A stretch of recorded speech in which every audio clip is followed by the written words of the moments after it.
जय माता दी। राधे राधे।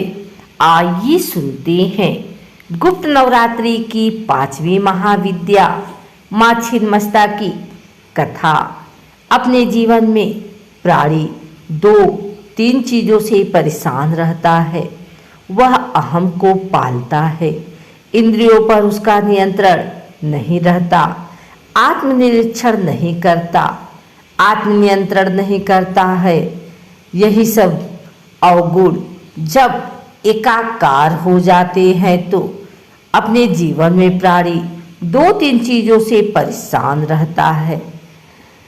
आत्मनिरीक्षण नहीं करता है, आत्मनियंत्रण नहीं कर पाता है।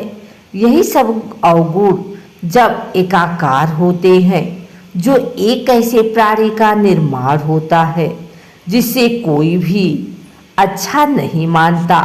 देवी का अर्थ चूंकि प्रकाश है, इसलिए गुप्त नवरात्रि की 5वीं शक्ति सबसे अलग और शाश्वत संदेश लेकर आती है। गुप्त नवरात्रि की 5वीं महाविद्या का नाम है छिन्नमस्ता।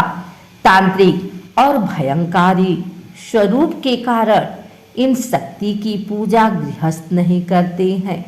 यह स्वरूप देवी का प्रलयंकारी है, लेकिन देवी कहती है कि मृत्यु सभी की निश्चित है। जो आया है उसका अंत तय है। देवी का यह स्वरूप प्राणी को अहम को मारने के लिए प्रेरित करता है, जिसके अंदर भी मैं है। देवी उस मैं का अंत करती है। मैं का स्थान मस्तक है, मस्तिष्क है। इंसान सोचता है कि सबका भले ही अंत हो जाए, उसका अंत तो हो ही नहीं सकता। वह अपने कार्य को सर्वश्रेष्ठ मानता है, अपने मैं में खोया रहता है। देवी इस अहंकार को चूर करती हैं। छिन्नमस्ता देवी सात्विक, राजसिक और तामसिक गुणों का प्रतिनिधित्व करती हैं। उनका यह स्वरूप प्रचंड, डरावनी, भयंकर और उग्र है। इसी तरह का स्वरूप चंडिका देवी का भी है।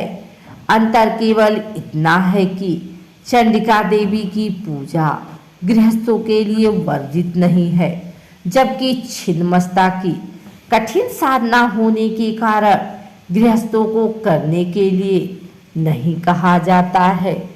आत्मनियंत्रण की देवी है छिन्नमस्ता। छिन्नमस्ता 2 शब्दों से बना है, छिन्न और मस्ता, अर्थात जिनका मस्तक देह से पृथक है, वह छिन्नमस्ता कहलाती हैं।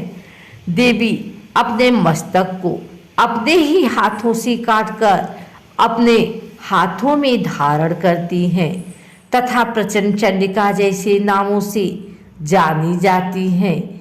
वह 10 महाविद्याओं में 5वें स्थान पर है।